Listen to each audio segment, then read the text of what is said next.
महापालिका निवडणुकीसाठी शिवसेना, उभाटा, महाराष्ट्र नवनिर्माण सेना आणि राष्ट्रवादी काँग्रेस शरद पवार पक्ष या पक्षांनी महाविकास आघाडीचा संयुक्त वचननामा सोमवारी सायंकाळी जाहीर केला. यामध्ये ठाणेकरांना भेडसावणाऱ्या वाहतूक कोंडी, पाणी प्रश्न, प्रदूषण दूर करण्याचं आश्वासन या वचननाम्यात देण्यात आले. शिवसेना उभाटा पक्षाचे मुख्य प्रवक्ते संजय राऊत, नेते राजन विचारे, जिल्हाप्रमुख केदार दिघे, मनसेचे नेते अभिजित पानसे, जिल्हाध्यक्ष अविनाश जाधव यांनी महाविकास आघाडीचा संयुक्त वचननामा मंगळवारी जाहीर केला.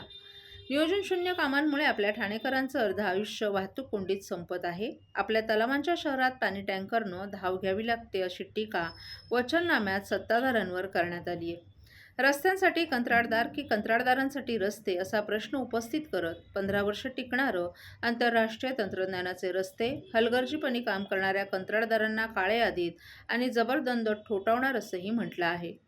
गायमुख साकेत खारेगाव कोस्टल रोड जलद पूर्ण करणार, गायमुख फाउंटन हॉटेल उन्नत मार्ग जोडणीसाठी प्रयत्न करणार, ठाणे बोरिवली भुयारी मार्गाला गती मिळवून देणार, कोपरी आनंदनगर साकेत एलिव्हेटेड उड्डाणपुलाची निर्मिती करण्यासाठी प्रयत्न करणार, पूर्ण घोडबंदर रोडवरील सर्व्हिस रोड युद्धपातळीवर पूर्ण करणार, टँकर माफियांना आळा घालणार, पाणी पुरवठा 585 दशलक्ष लिटरवरून 1116 दशलक्ष लिटरपर्यंत वाढवण्यासाठी पाठपुरावा, ठाणे महानगरपालिकेचं स्वतंत्र धरण उभारण्याचा प्रयत्न करणार, जुन्या विहिरी पुनर्जीवित करणं, तलावांचं संवर्धन आणि सौंदर्यीकरण करणार अशा आश्वासनांचा या जाहीरनाम्यात समावेश आहे.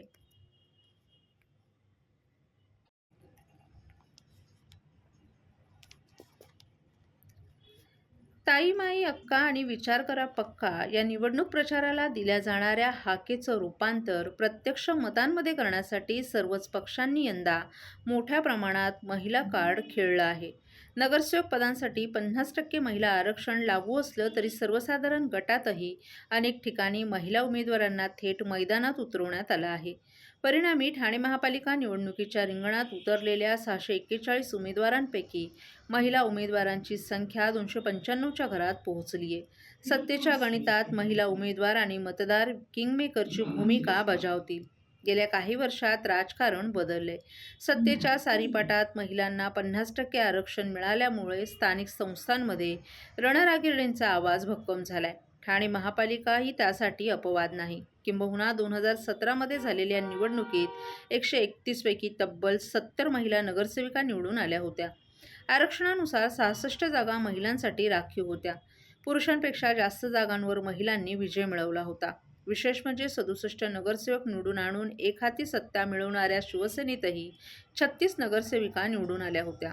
भाजपच्या 12, राष्ट्रवादीच्या 20 तर काँग्रेसच्या 2 नगरसेविकांचा यात समावेश होता. महापौरपद महिलेसाठी आरक्षित झाल्यानंतर पालिकेच्या सभागृहात खऱ्या अर्थानं महिला राज अनुभवायला मिळालं.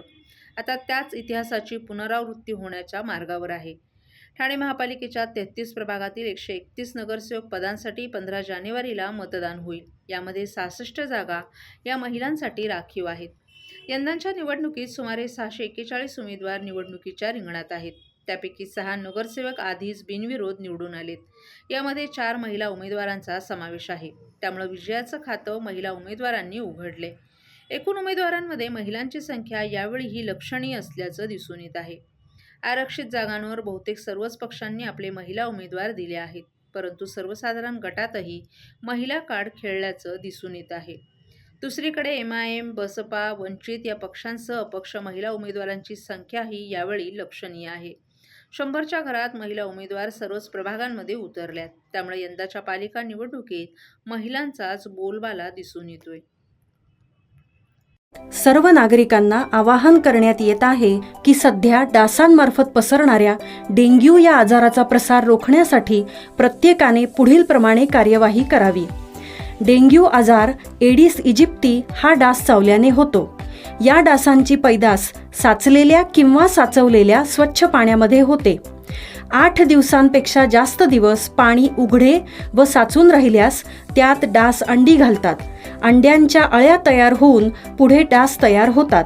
यासाठी आपल्या घरातील पाणी साठे उदाहरणार्थ बॅरल्स, पिंपे, टाक्या, हौद, रांजणे इत्यादी दर आठवड्याला रिकामे करून घासून पुसून कोरडे करून पुन्हा भरावे.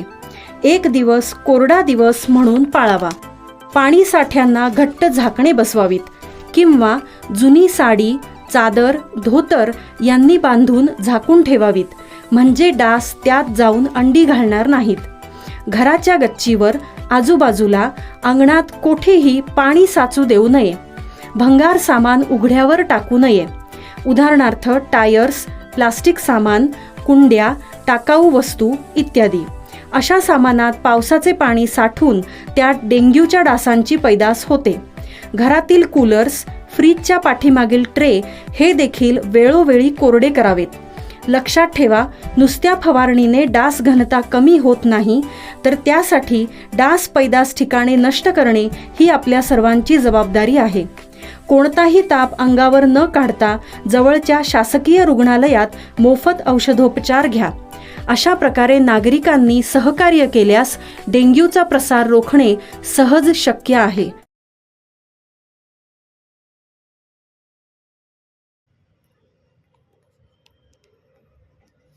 ठाणे महापालिका क्षेत्रातील सर्वाधिक वर्दळीचा रस्ता असलेल्या घोडबंदर रस्त्यावरील वाहतूक कोंडी कमी करण्यासाठी मुख्य आणि सेवा रस्ता जोडणीचं काम सुरू आहे.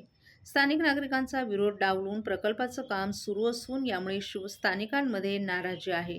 शिंदेंच्या शिवसेनेच्या आग्रहानुसार हा प्रकल्प राबवण्यात येत असतानाही त्यांचा मित्रपक्ष असलेल्या भाजपच्या नेत्यांनी मात्र या प्रकल्पाबाबत वेगळी भूमिका मांडली आहे.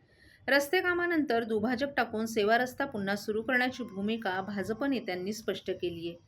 नवं ठाणं म्हणून घोडबंदरचा परिसर ओळखला जातो. या शहराचं गेल्या काही वर्षात मोठ्या प्रमाणात नागरीकरण झाले.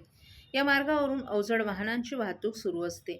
या वाहनांची संख्याही मोठी आहे. याशिवाय स्थानिक नागरिकांची वाहनं याच मार्गावरून वाहतूक करतात.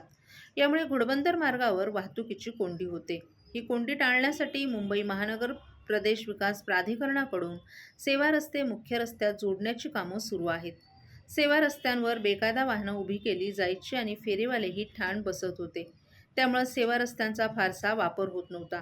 यामुळेच राज्याचे परिवहन मंत्री प्रताप सरनाईक यांनी मुख्य आणि सेवा रस्ता जोडणीचा प्रस्ताव पुढे आणला होता आणि ही कामं लवकरात लवकर पूर्ण व्हावीत यासाठी ते आग्रही असल्याचं सातत्यानं दिसून येतं.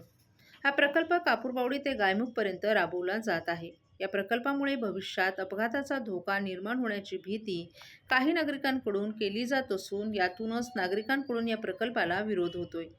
नागरिकांचा विरोध डावलून या प्रकल्पाचं काम सुरू आहे. हिरानंदानी इस्टेटमधील नागरिकांनी मध्यंतरी भाजप आमदार संजय केळकर यांची भेट घेतली. यानंतर त्यांनी MMRD अधिकाऱ्यांना सूचना देऊन काम थांबवलं. यामुळे या रस्त्याबाबत शिंदेंची शिवसेना आणि भाजपची वेगवेगळी भूमिका असल्याचं चित्र दिसून येत असतानाच आता याबाबत भाजप नेत्यांनीही स्पष्ट भूमिका मांडत पुन्हा सेवा रस्ता करण्याची भूमिका मांडली आहे. घोडबंदर रस्त्याबाबत अनेक तक्रारी आमच्याकडे प्राप्त झाल्या असून त्यांच्याशी चर्चाही केली आहे.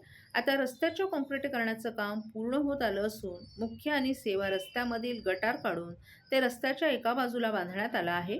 यामुळे रस्ताही मोठा झालाय. आता जे झालं आहे ते झालं. याच रस्त्यावर दुभाजक टाकून सेवा रस्ता पुन्हा करण्यात यावा अशी भूमिका आम्ही मांडली असून त्यात शिंदेंच्या शिवसेनेचे नेते आणि मंत्रीही सकारात्मक असल्याचं भाजपचे ठाणे जिल्हा अध्यक्ष संदीप लेले यांनी सांगितलं.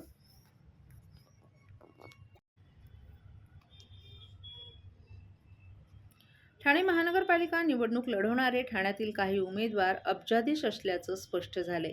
15 जानेवारी रोजी ठाणे महानगरपालिकेची सार्वत्रिक निवडणूक पार पडणार आहे. दरम्यान या निवडणुकीत 649 उमेदवार निवडणुकीच्या रिंगणात उतरलेत. त्यापैकी तब्बल 114 उमेदवार हे अब्जाधीश असल्याचं समजतं. या उमेदवारांपैकी बहुसंख्य उमेदवार एकनाथ शिंदेंच्या शिवसेनेतील आहेत. या पार्श्वभूमीवर मिळालेल्या माहितीनुसार या संबंधित उमेदवारांपैकी एका उमेदवाराचे एकूण उत्पन्न 381 कोटींचं आहे, अशी नोंद त्या उमेदवाराच्या शपथपत्रात आढळली आहे. तसंच या उमेदवारांना वगळता ठाणे महापालिकेच्या सर्वात कमी उत्पन्न असलेले उमेदवार हे मुंब्रा भागातील असल्याचंही दिसून आले. यात एका उमेदवाराचं उत्पन्न अवघं 20,502 रुपये इतपत असल्याचं स्पष्ट झाले. ठाण्यातील महानगरपालिकेच्या निवडणुकीसाठी अनेक उमेदवार निवडणुकीच्या रिंगणात आहेत. अब्जाधीश असलेले बहुतांश उमेदवार एकनाथ शिंदेंच्या शिवसेनेतील आहेत.